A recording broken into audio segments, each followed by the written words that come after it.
What's up, guys? Welcome back to Let's Play Ratchet and Clank HD! We are now moving on to Nebula G34, which is the Blarg Tactical Research Station. And this is one of the most interesting levels in the game, I feel like. It certainly is a nice change of scenery. There's loads of little details to take in. It's also where the difficulty of the game really shoots for the stars. This is a pretty hard level by comparison to what we're used to, mainly just because of the enemy behavior and just really strong enemies. There's also lots of environmental hazards that are not exactly difficult to get past, but they're not what you'd be expecting. Like they're a little bit more clever, I suppose you could say. So right off the bat here, I want to whip out the Trespasser and hack my way through this wall. That will allow us to get to the outside here, and there's a whole fleet of Blarg ships that have docked with the station here, probably for a refueling run or something like that, or to transport cargo, something of the sort, probably experimental gadgets they're working on here. So we're going to send out Clank, because this is a zero-gravity area, or I guess it's had gravity, but there's no oxygen out here. So we're finally getting to play as Clank, ladies and gentlemen. Yeah, there's a couple of Clank sections in the game, and they're only in areas that Ratchet cannot go in. Ratchet cannot come outside here. As you can see, there's a missile here. There is a ship right here that is docked with the station on this little cable here. I guess this is the little fuel cable that it's refueling with. So we're going to just crawl across that so we can get inside the ship. Some of these ships are pretty big. Some of them are pretty much like your standard like cargo freighter type of ships. But this is just fascinating, the amount of detail here. Like, it seems just like a linear level, but you don't really know like what you're traversing around and what you're actually doing. Clank's controls are very simple. All he does is punch with his primary attack. He doesn't have any kind of secondary attack or anything like that. He has no range attack. All he does is punch, jump, and glide with his helipack upgrade, which is pretty reliable. He can grapple onto edges and shimmy just like Ratchet can. Instead of having equipable weapons, his quick select does something different. We'll be demonstrating that when it is relevant. Now, I can climb those boxes here and get up here. There is a gold bolt we can get to later in the game, but we have to come back here as Ratchet. How will we be doing that, ladies and gentlemen? We'll find out soon enough. Anyway, there's some enemies there we can defeat as Clank. Clank usually can only defeat one-hit enemies.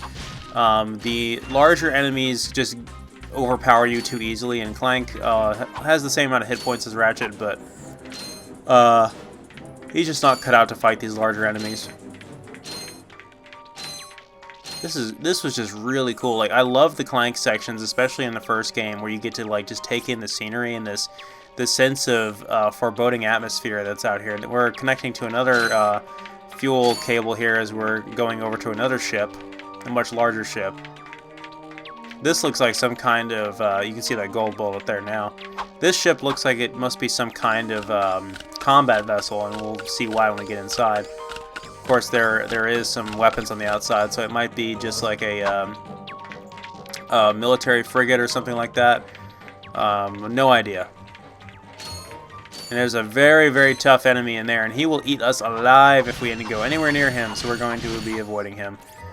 Of course, we have to get through there somehow. I don't know how we're going to get past him, but yeah, that's a new enemy type. Ooh, wow, he almost got us. Rather primitive flight controls here, don't you say? Looks like a modern, like, jet radar almost, or something like that. Anyway, over here we're going to find a upgrade for Clank. These are gadget bots. They are our little minions that will run around and do things for us, and they are wonderful. I love these little guys. They are obedient, they follow us closely, and they are the soldiers of the mighty Clank army, and they're going to march onward and destroy our enemies for us. Let's give them the attack command here. That's what our quick select does is Clank. It issues orders to these guys. Those guys drop a different type of bolt as well. It's like a big gear, and I think those are worth either 50 or 100 bolts. They're worth a lot.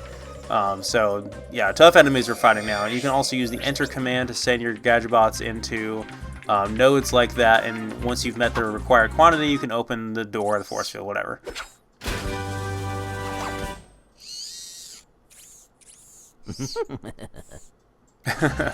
Alright, so we found a gadget out here amidst the ships. Probably a new experimental gadget that they were boarding upon this ship.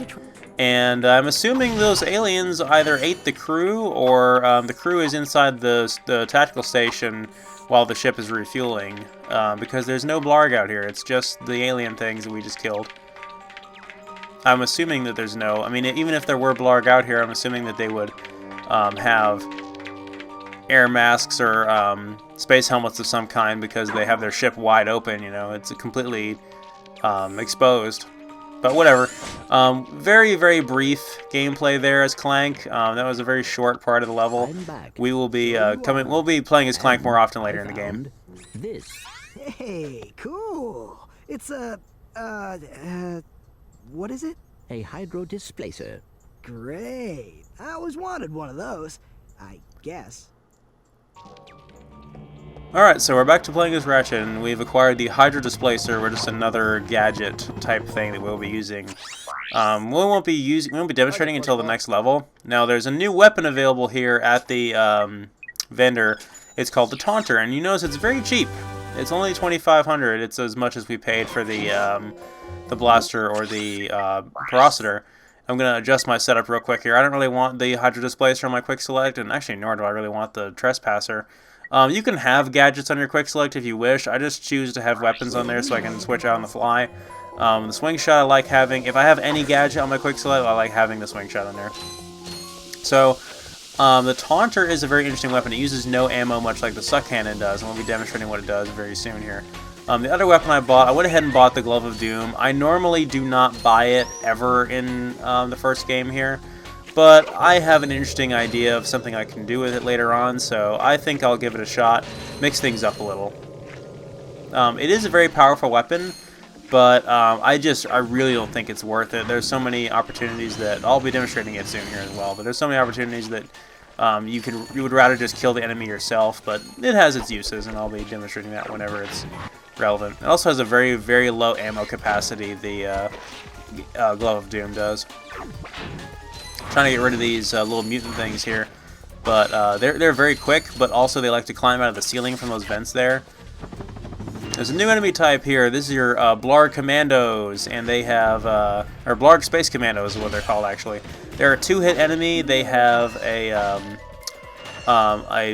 they have the space helmets on so they can survive outside in areas that we can't, and they have a blaster which shoots a sonic or either flame or like a sonic wave across the ground. We're using the Taunter here, and what that does is it draws aggro toward us to where enemies will come towards us if they are far away. It will also encourage otherwise ranged enemies to use melee attacks against us. So that guy was going to run, if that force field wasn't in the way, he was going to run at us and try to melee us with his gun. But because the force field was there, he just died. So this level tries to give you an introduction for how the Taunter is used. It's basically a tutorial for it. So not bad.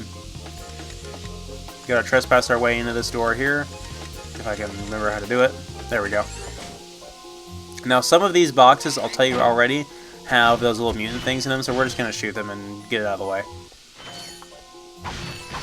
A lot of boxes in here. We definitely wanted to use the Trespasser. There's no penalty for wasting time or anything with the Trespasser or giving up. You can't fail. There's no time limit or anything, so you might as well do it. These optional rooms are, they've got a lot of nice rewards in them. I guess I needed more ammo than I thought I did.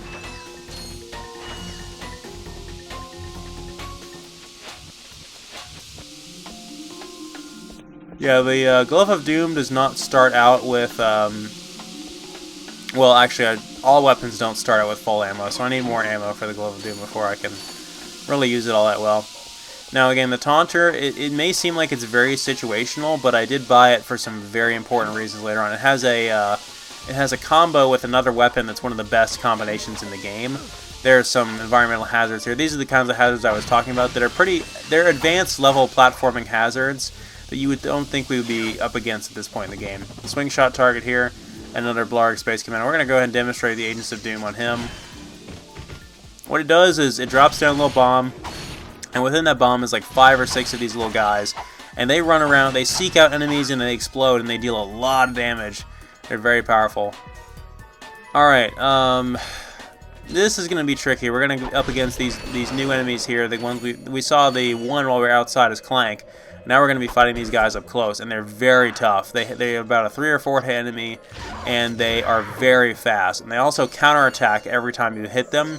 If you were to hit them with your wrench, they would bite back at you, and they have a large reach to them, so they're a very tough enemy. The suck cannon dealing 2 damage, however, is a pretty good way of dealing with them. Of course, I think he had still some invulnerable frames when I hit him with the second shot there, so he didn't take the full 4 hits of damage. We'll just finish him off there. Yeah, these guys is really what makes this level pretty tricky early on. When I have a whole hallway that's like full of these mutant guys, I can just suck them all up with the suck cannon to get full ammo on it. Deal with the rest of them with either the Parositor or just my wrench. All of them got drawn towards me with the Taunter just there, which is good. It's a good way to get them out of their hiding places on the walls and get them actually fighting you.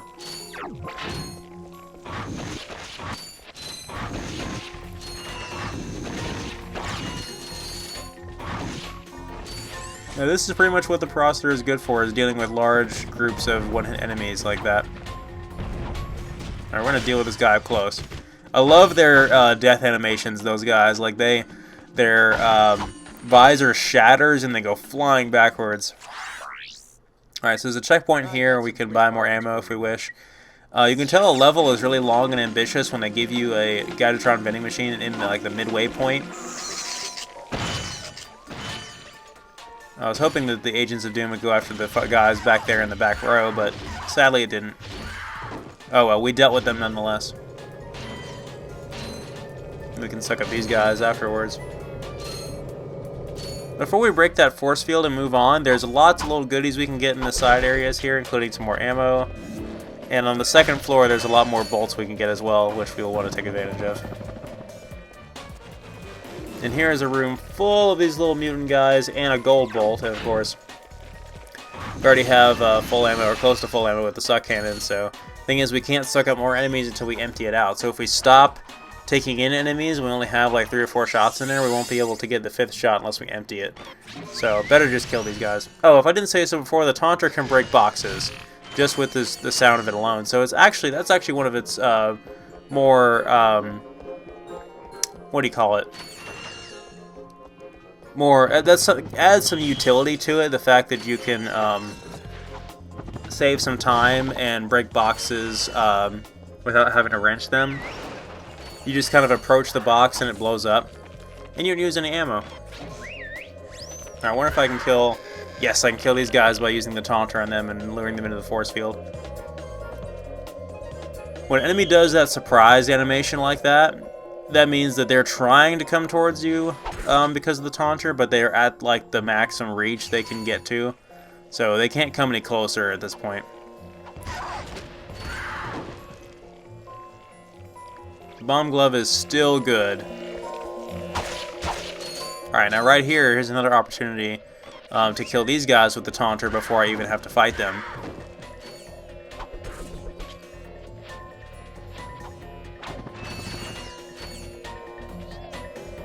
Same thing here. Actually, I'm not sure if that Commando would reach all the way over, so we're just going to shoot him.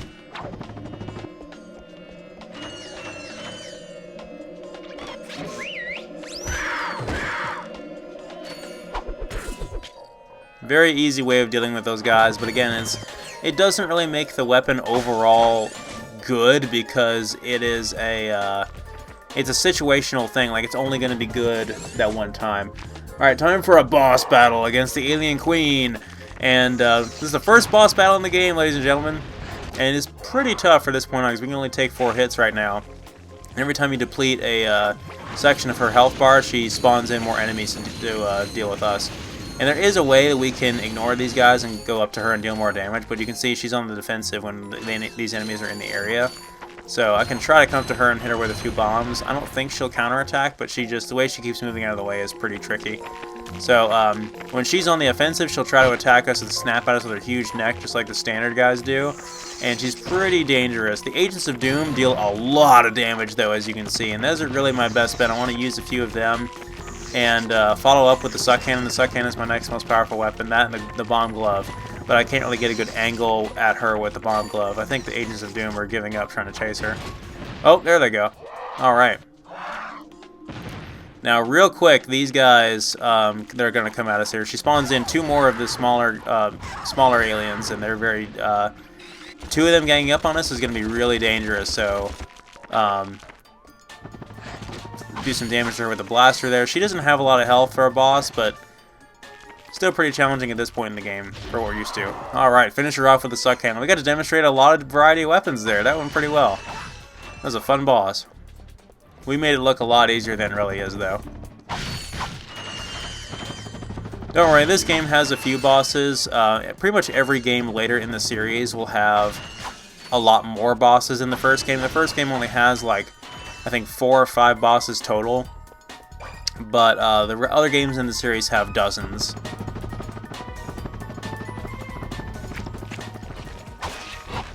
Hey, get away from that scientist guy. We'll save you. Thought I was a goner this time. Some nano-wit in genetics must have left the cages open again. You could come down now. Honestly, a gadget engineer deserves a bit more respect, if you ask me. So, you are an inventor. Gadget engineer. I create revolutionary devices for Executive Chairman Drek. For instance, Viola. My soon-to-be patented grind boots. Look, I need to get out of here so I can find a new job. How about I sell you these? At cost. Sell? After we just saved your scrawny butt? All right. I'll give you the employee discount, too. Really? Well, thanks. I'm gonna get out of here while I still can. We should have just beaten him over the head and taken him from him. Anyway, we get a new gadget here. This is actually one that we can equip to our feet. Called the Grind Boots, and it's a signature gadget for the Ratchet and Clank series. I'm going to go ahead and equip it now. As you can see, we have handheld items, we have backpacks, helmets, and boots.